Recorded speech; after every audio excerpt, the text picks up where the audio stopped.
So I will just show you a few slides, a couple of slides of what I originally had in mind. Let me open, well, this is obviously the opening slide, yeah, the title page. I believe, again, the keywords perhaps are something that we should just try and focus on.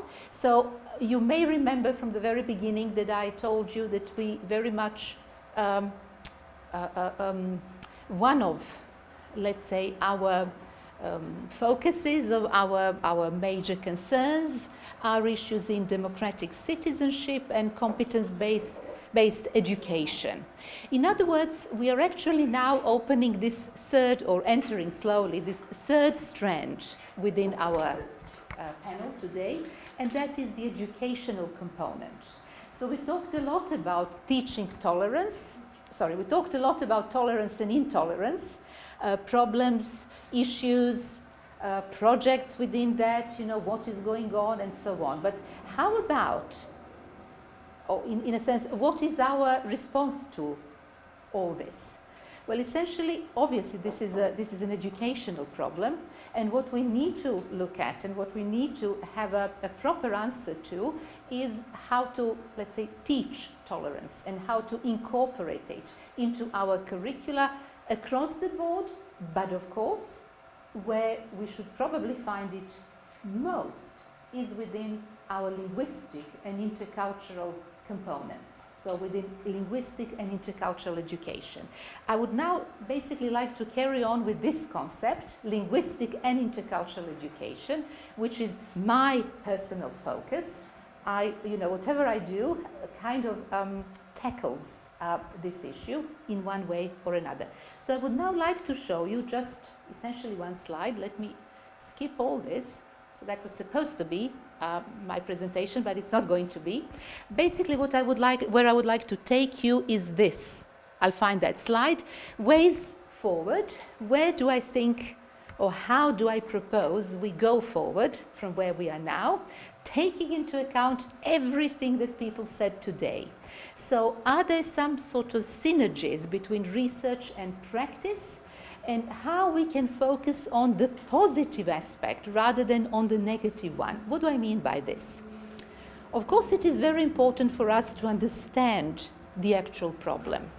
And I think we spend a lot of time today analyzing the problem, challenges that we are facing, that the world is facing.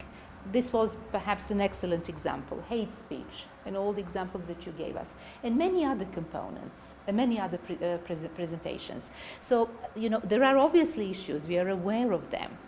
It is important that we understand them. But I would not really like us to focus just on them. I would like us really to focus on possible solutions.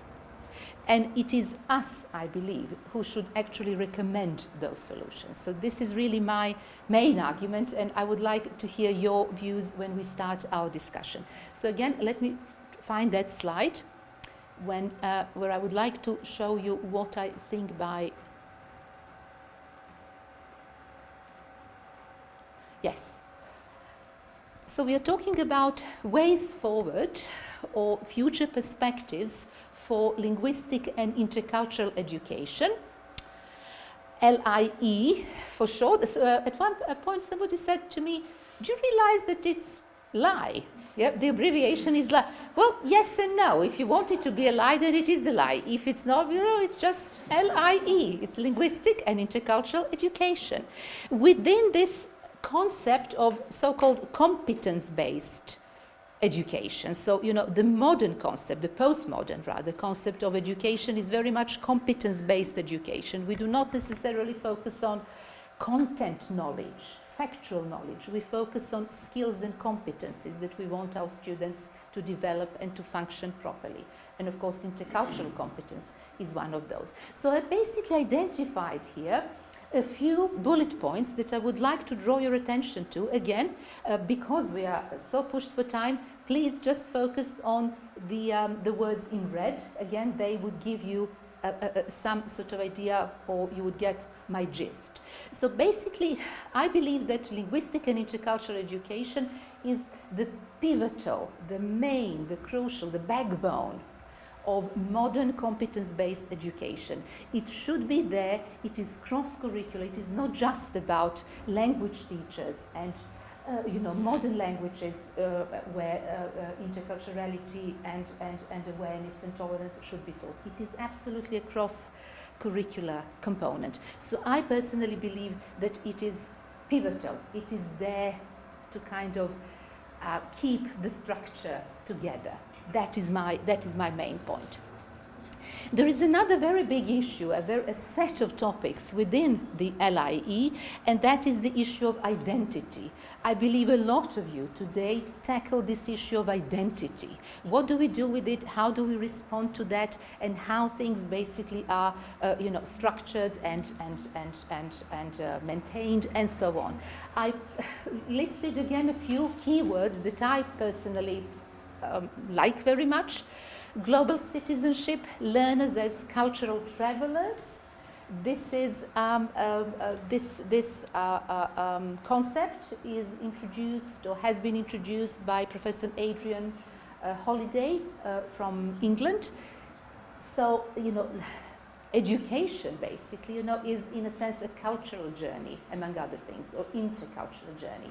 So helping your students, guiding them through this intercultural journey is absolutely a crucial thing, but also a very responsible thing. So where do we stand with that? How do we design our curricula to actually make sure that this is maintained, that our learners are truly cultural travelers? Now, cultural fluidity and fluency, two very close concepts. I'm not sure if everybody is fully familiar with the difference.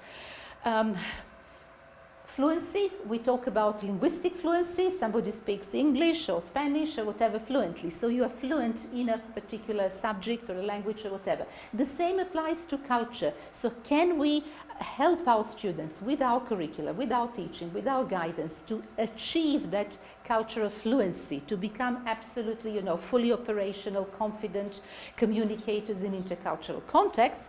But also there is another aspect of it. Culture itself is a very fluid concept. So it is, there is a fluidity about it. So you cannot say, do you know what? I'm fluid. My fluency in a particular culture is 100%. I can now sit back, relax, and watch the soaps for the rest of my life. I don't need to lift my finger for the rest of my life. Absolutely not. Why? Because of the fluidity of the concept of culture. So we have this, two almost opposing elements. One is fluency that we want to achieve, but fluency in what? In something that is very fluid and changes constantly. So again, pedagogically, this is extremely challenging. And of course, the final aspect of it, how do you teach it and how do you test it? So the teachability, testability. Linguistic and intercultural education, by the name of it, it is linguistics. So there are many linguistic components in it, linguistic anchored issues. Do I need to mention? Here I listed just a few. Some of them are hotly disputed issues. Some of them are political issues. Some of them are, you name it. Again, I listed just a few. Multilingualism, plurilingualism. We'll talk about linguistic freedom today. We talk about tolerating novelty, and so on and so forth. A very big aspect in all this so-called native speakerism.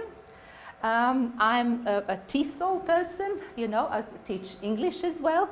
And this issue of who can teach English. Do you need to be a native speaker to teach English? Can people who are non-native speakers teach English? So this native speakerism, so-called, is a hotly disputed issue. There are political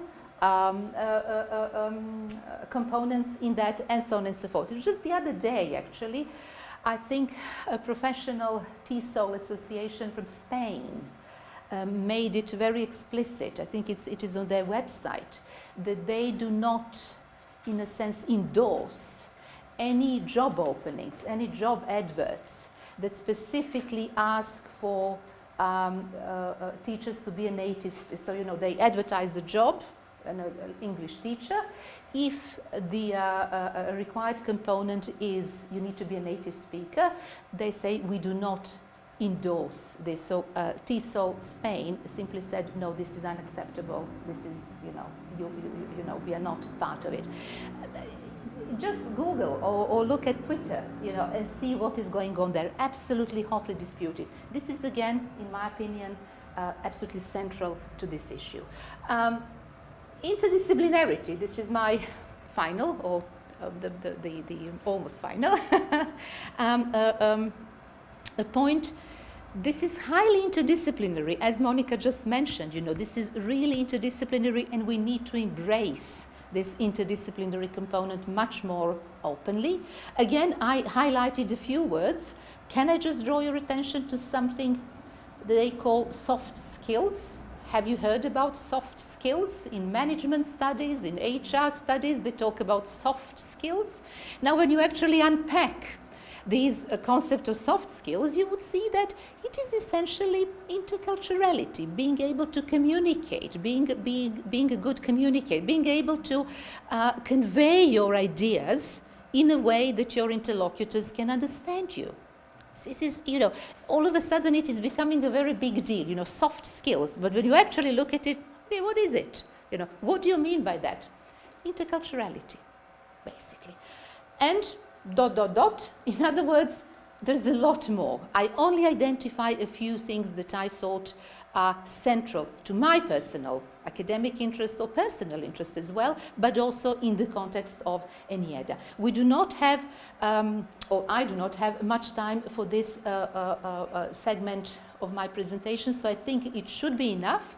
I would like to thank you and to invite you now to join us for a discussion, which will be shorter than originally planned, but I have no doubt that it will be equally lively and heated and eye-opening, like all our discussions are. So thank you all very much. It was much shorter than